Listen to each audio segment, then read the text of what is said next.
Hello, everybody. Thank you so much for tuning in today. This is the Bodega Cat Book Club Health Edition. And today we're continuing our reading of Never Be Sick Again by Raymond Francis. And today we'll be starting with chapter 5, and this will be part 1. If I can find it. There you go.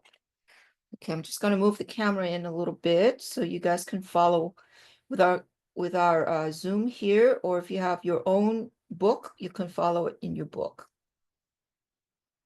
So here's a chapter 5, the nutrition pathway. Here's a little recap of his theory, which is 1, disease, cellular malfunction; 2, causes, deficiency and toxicity; and the 6 pathways: nutrition, toxin, psychological, physical, genetic, and medical.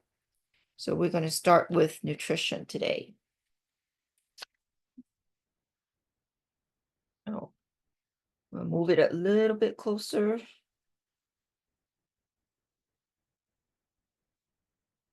Oops, okay.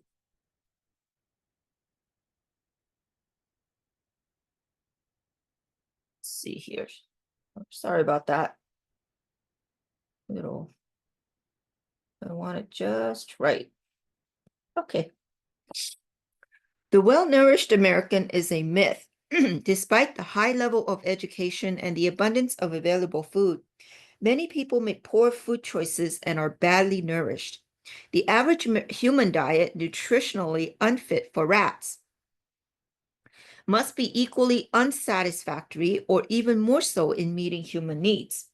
Carl Pfeiffer, MD, PhD, Mental and Elemental Nutrients.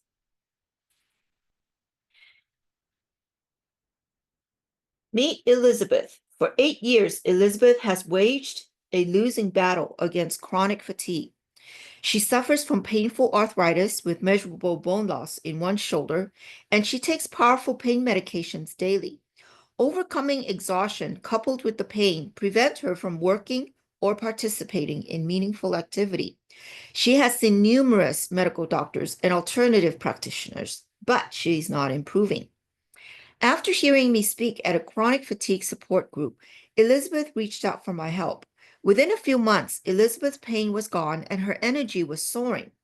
A year later, she returned to work at a 6-figure income. Raymond gave me back my life, she tells friends. In reality, I simply taught her how to give her cells the nutrients they were desperately missing. Excuse me. Even more simply, I taught Elizabeth how to shop for food, prepare meals, and find high-quality vitamin supplements. Simple, essential, and life-saving. To become healthier, Elizabeth began to consume more nutritious foods, eat more raw foods, and fewer cooked ones. She was careful about which foods to combine together. She cut back on sugar, white flour, hydrogenated oils, and milk products, such as well as coffee. Oh boy, I love my coffee. These choices literally made Elizabeth a changed woman. Well, I drink organic coffee. Sorry, I digress. Okay, these choices literally made Elizabeth a changed woman. Her whole life and health were turned around by improving the chemistry inside her cells.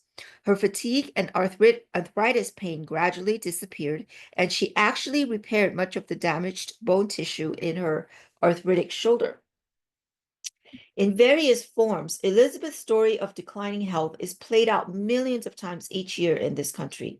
Few Americans go to bed hungry, and almost all Americans go to bed malnourished, some severely so.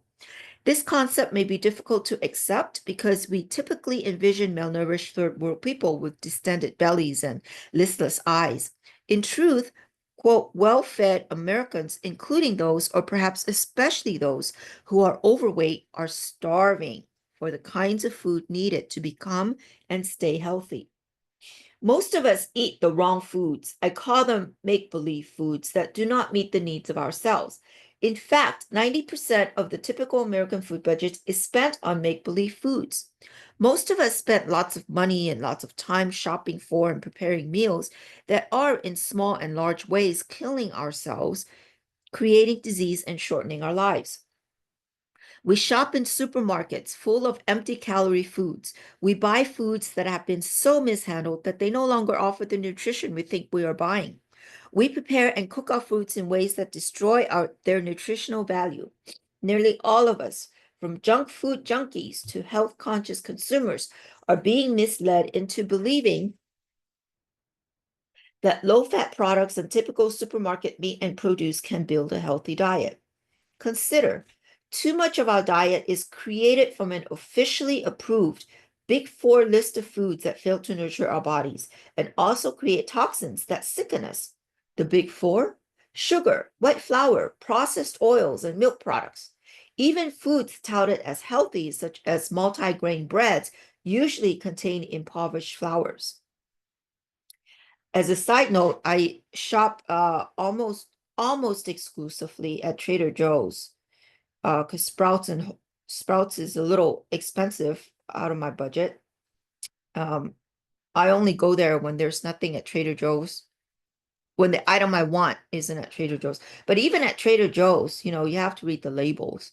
Uh, some of the stuff that they touted as healthy or natural or whatever, organic or whatever, on the front of the label, if you read the ingredients, they'll have like, sunflower oil or canola oil or something like that. So I thought that was kind of deceptive.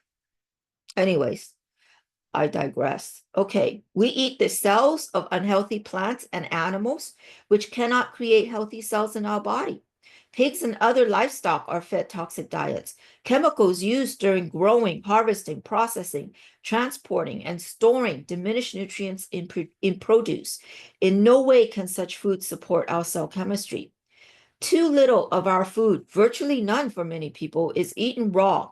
Cooking damages food's nutritional values. Some cooking methods, particularly those that use high heat, or that char food, create powerful mutagens and carcinogens. Handling and preparation methods, from extending storage of foods in a refrigerator or freezer to chopping and mashing, rob foods of many nutrients such as vitamins and minerals that we believe we are consuming.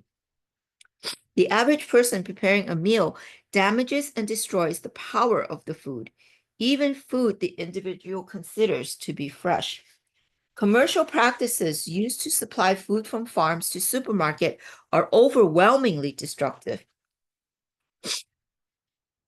Produce is often harvested before it is ripe, stored for long periods of time, and subjected to harmful methods to ripen or color it artificially for presentation in the fresh produce section of the market. Some of this produce has lost nearly all of certain vitamins and minerals by the time it rolls down the supermarket checkout lines, let alone by the time we eat it.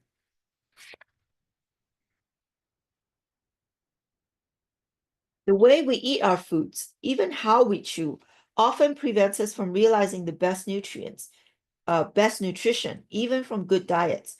We also eat the wrong combination of foods, which interfere with effective digestion. Most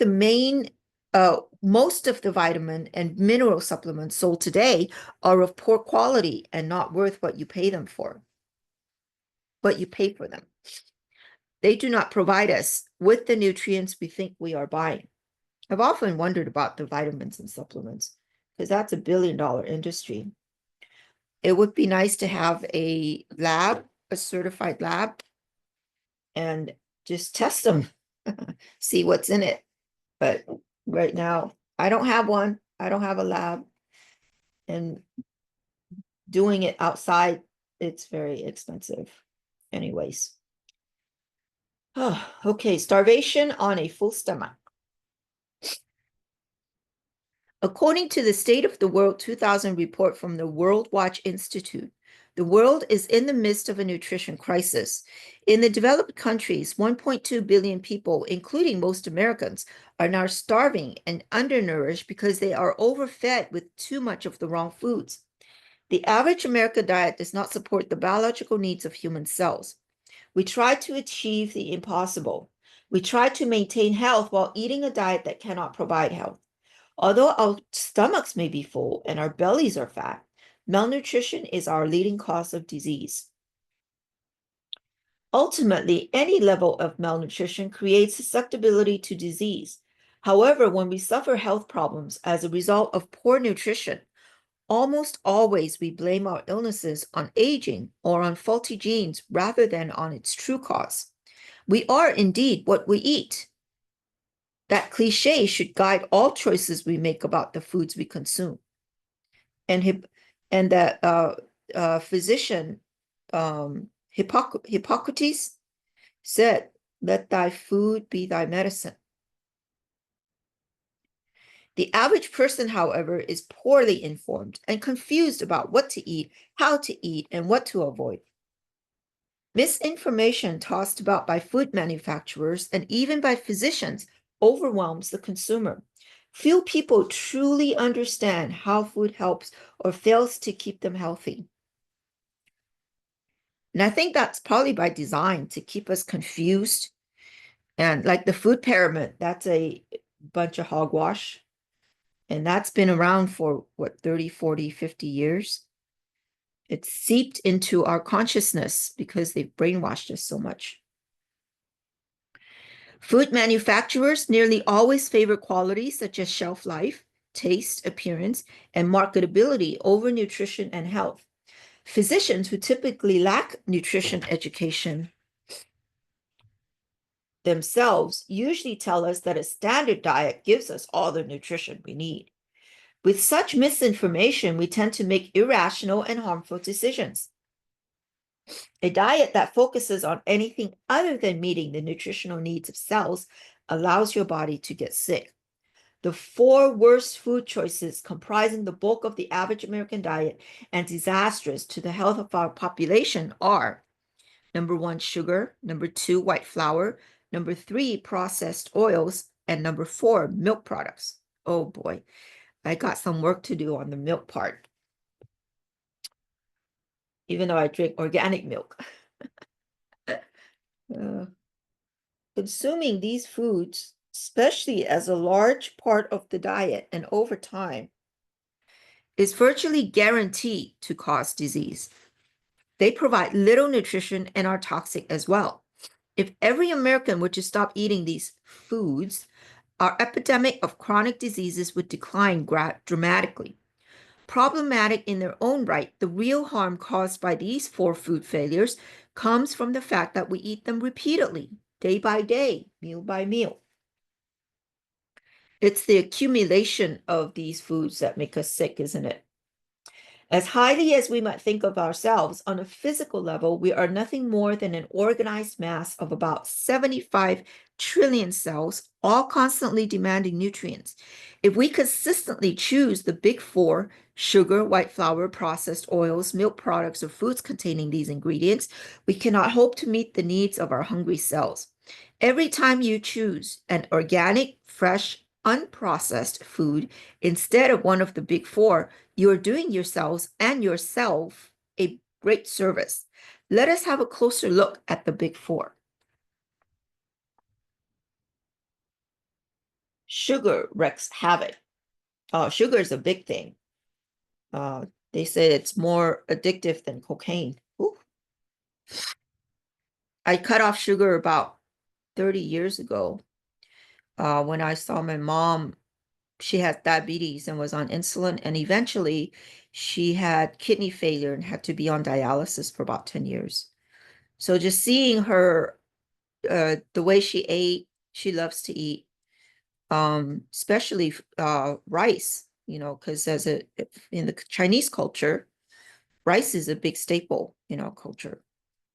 So I've cut off sugar. It makes a big difference, big difference. I've never drank soda since since I learned about sugar. That was about 30 years ago, and seeing my mom, 30, maybe 40, I don't remember, whatever, a long time ago. But sorry, I digress. Okay, sugar wreaks havoc. If you make only one change in your diet, let it be to eliminate or at least reduce your intake of sugar. People in our society eat an enormous amount of sugar, probably far more than you realize. As is often the case, our perspective is the real problem. We are so familiar with sugar that we do not think of it as a serious health threat. Furthermore, because in one form or another, sugar is contained in an enormous number of processed food, it is almost impossible to avoid. That is true. Sugar, even in small amounts, is detrimental. Just 2 teaspoons of sugar, far less than the typical soft drink or bowl of breakfast cereal. Yes, cereal has sugar. Has a significant hormonal and nutritional impact for several hours, throwing the body out of balance and into a state of biochemical chaos. If you eat sugar morning, noon, and night, as many people do, your body remains in chaos all day, every day. In this state of chaos, your body constantly tries to restore its balance, but never quite succeeds.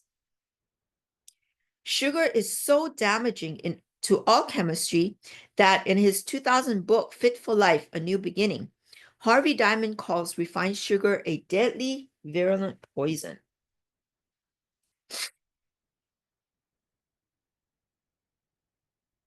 My allergies acting up. Sorry, people. During many thousands of years of human evolution, our ancestors survived fine without any sugar, other than sugars naturally occurring in wild fruits and berries. Refined sugar is comparatively recent invention, and only very recently has it become a dietary staple. In 1750, when it was first introduced to North America, sugar was a rare and expensive commodity. And even in 1900, the average person ate only 10 pounds of sugar per year. By 1985, sugar consumption had risen to 124 pounds per year. And by the year 2000, the average American ate a whopping 160 pounds of sugar per year. Most of us cannot comprehend eating this much sugar because we fail to realize that it is in almost every type of processed food. The average American now consumes about 1/4 of his or her calories from sugar, and many children receive almost half of their calories from sugar. Yeah, like cereal mostly. Kids eat cereal, and adults eat pancake and waffles with syrup, which is a lot of sugar. All the calories from sugar are empty calories, containing virtually none of the nutrients that your cells need so desperately. Furthermore, sugar is an anti-nutrient. Eating sugar drains nutrients from your body. Certain nutrients which are present in raw sugar cane but not in refined sugar are needed for you to metabolize the sugar. Your body must obtain these nutrients from somewhere because they are not in the sugar they are robbed from your own tissues. Oh, sorry. Your body must obtain these nutrients from somewhere. And because they are not in the sugar, they are robbed from your own tissues, thereby depleting your health.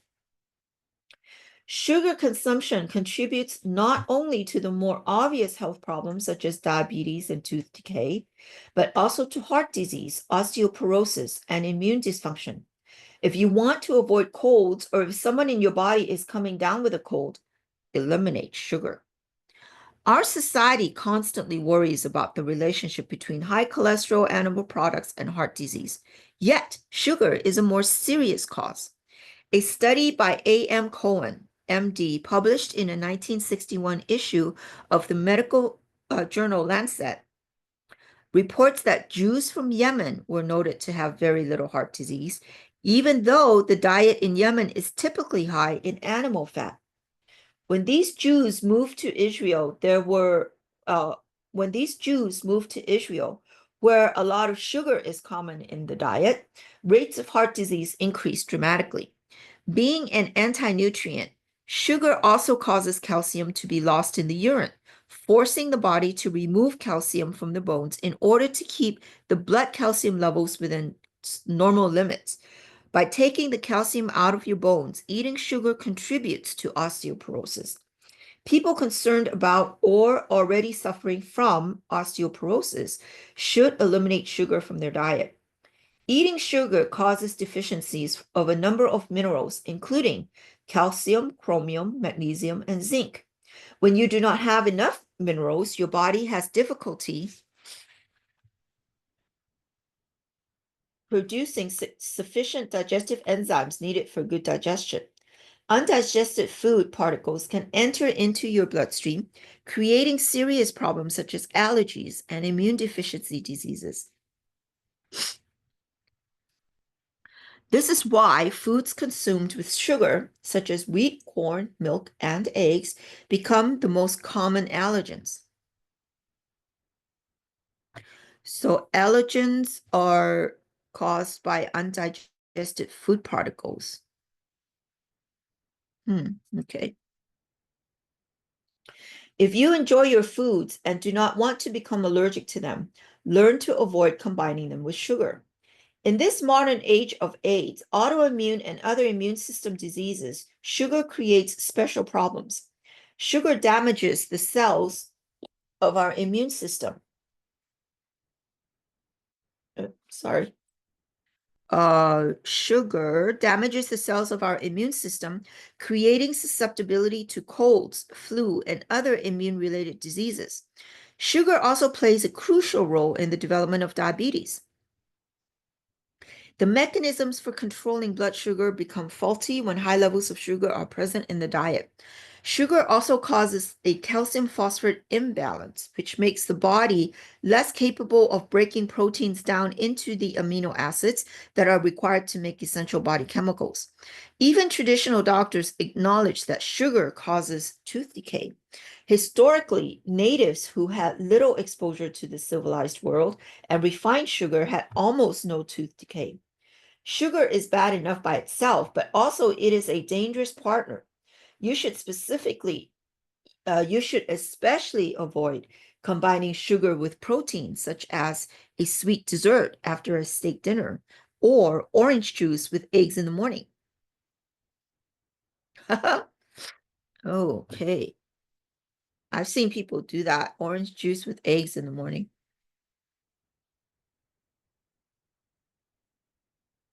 And sweet dessert after steak dinner. That's like a very common combination, isn't it?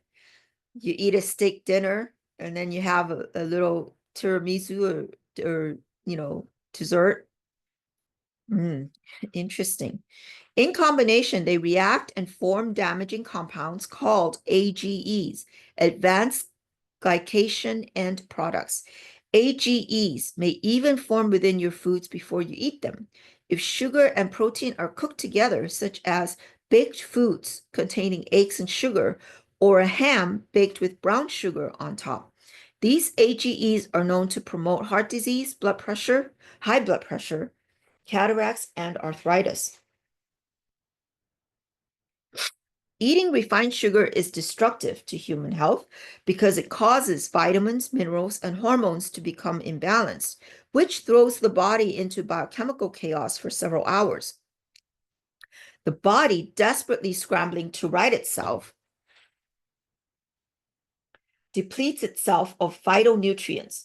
The most important and universal dietary recommendation I can make to everyone is to cut as much sugar and foods made with sugar from their diet as possible.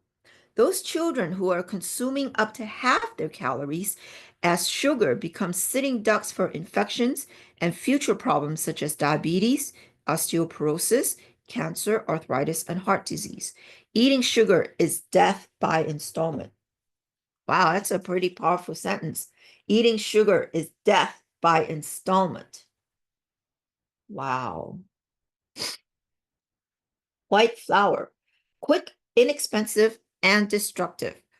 Almost all bread, pasta, and baked goods are made of white flour, an easy to use, easy to store, highly processed derivative of what was once a wheat grain. Wheat is good and nutritious food, but by the time wheat gets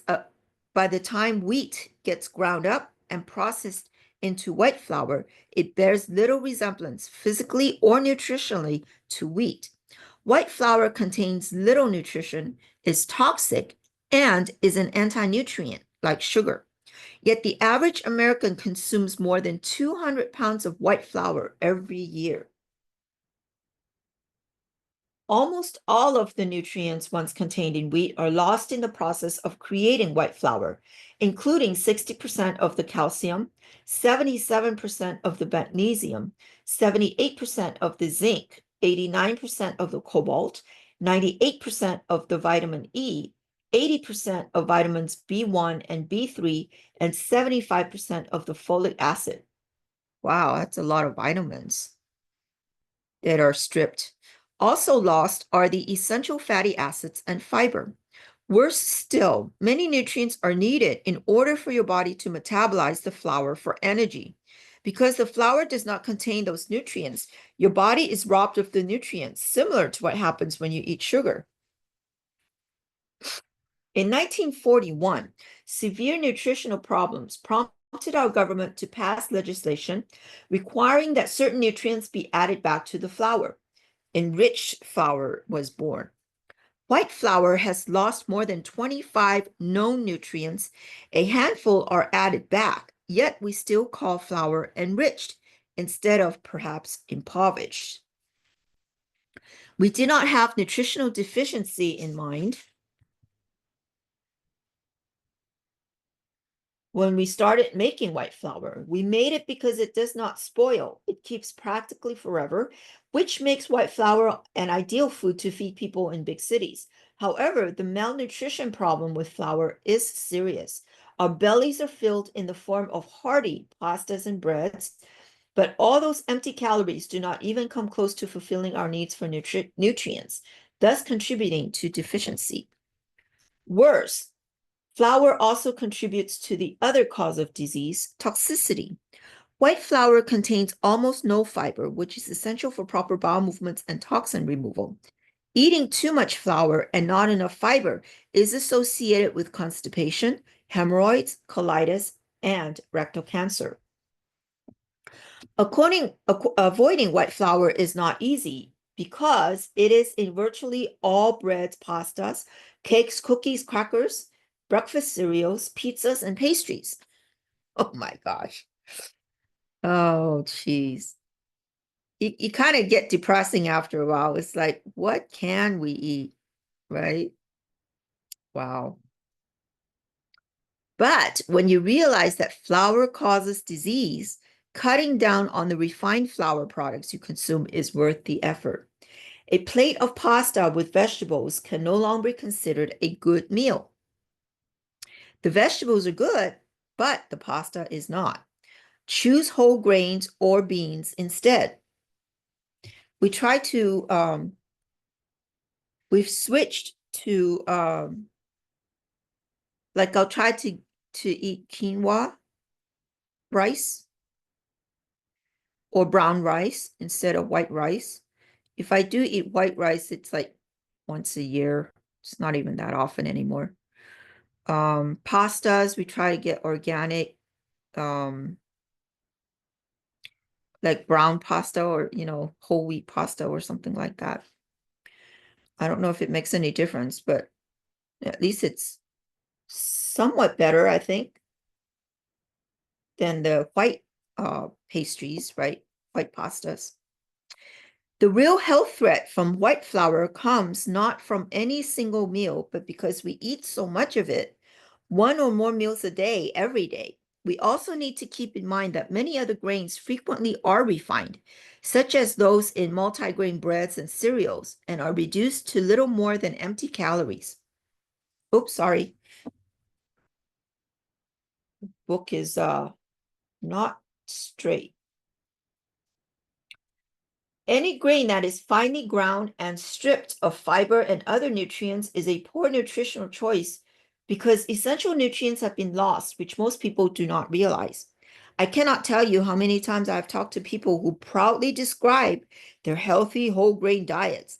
Diets made of whole wheat bread, rolled oats, granola, multigrain cereal. All these are processed make-believe foods. Eating processed foods of any kind is fundamentally different from and nutritionally inferior to eating whole unprocessed foods. On the subject of food processing, I just thought of maybe make your own bread. I wonder if that's even healthier. I don't know. That is one rabbit hole I probably need to explore. One type of grain processing is of special concern, puffed grains. The high heat and pressure used in the puffing process alters the molecular structure of proteins in the grains, making them toxic enough to kill laboratory animals. Absolutely avoid puffed wheat, puffed millet, and puffed rice, including rice cakes and any other puffed grains. This warning does not include popcorn, which is not subjected to such high temperatures and pressures. In his book, Fighting the Food Giants, Paul Stitt reported an experiment in which rats were fed either whole wheat or puffed wheat. The rats eating the whole wheat lived over a year, while the rats eating puffed wheat died within 2 weeks. Holy moly, 2 weeks versus 1 year. That's incredible. To avoid health problems created by processed grains, choose whole wheat such as millet, oat, quinoa. Yay, I'm eating quinoa. Spelt, barley, amaranth, teff, kamut, and brown rice. Many people do not realize that brown rice is also a processed grain and therefore a poor food choice. Buckwheat, not strictly a grain, can be cooked like whole grains. Organic whole grains are readily available at health food stores. Cook grains in a pot of water as you would cook rice. A rice cooker would also work. In the real world, often we are forced to make less than ideal choices. At the very least, choose minimally processed whole grains, such as whole wheat flour or oatmeal, instead of highly refined and stripped grains, such as white flour, white rice, and pasta made from white flour. And we will stop here for now. Thank you for tuning in and joining us. And we'll continue chapter 5. That was a very interesting chapter. We'll continue with chapter 5 next week. In the meantime, you guys all have a good day and a good week. Bye-bye now.